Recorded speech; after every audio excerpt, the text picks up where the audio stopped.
Art, right now the battle between the governor and suspended Hillsborough State Attorney Andrew Warren is heating up. Warren is now looking to take legal action after the governor suspended him, claiming that he violated his oath of office. And Warren fired back, calling it a political stunt. Today he described what happened when the order came down on a call with reporters.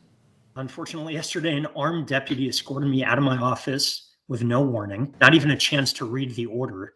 This sends a message not just to other state attorneys, but to other elected officials and to all the voters in Florida, that if the official that you elected does something that the governor disagrees with, the governor feels like he has the power to remove that person from office. That should terrify anybody who believes in our democracy.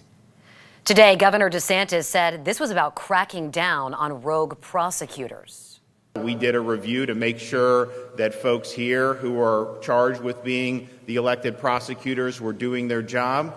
And we had evidence that you had a fellow over in Tampa that had basically said there's certain things he's just not going to enforce. There's going to be certain policies they're going to do where people are presumptively let off the hook, even though the law requires. So we did something about that, and we made sure that we're enforcing the rule of law. Today, Warren said in the coming days, his team is going to explore legal options to challenge this suspension. 10 Tampa Bay's Megan Myers has some sharper insight tonight into what happens next here.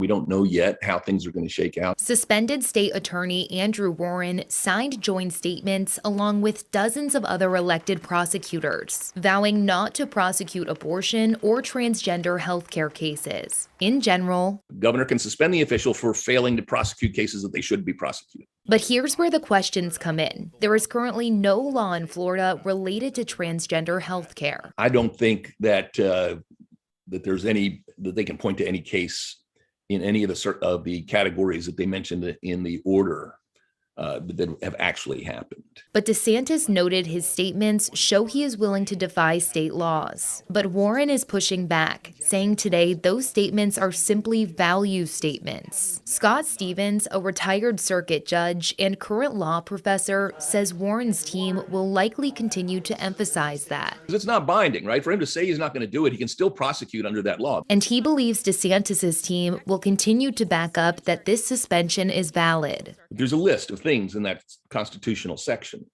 And in order for the governor to validly exercise the suspension power, it has to be true that one of the things on that section applies to this individual. The question still remains, are his statements ground for suspension? It's very different than anything that's ever happened before it. Stevens says legally, there is not a simple yes or no. The Florida Supreme Court will decide that question after they hear all the arguments on both sides, and they'll be made by very competent lawyers. Megan Myers, 10 Tampa Bay.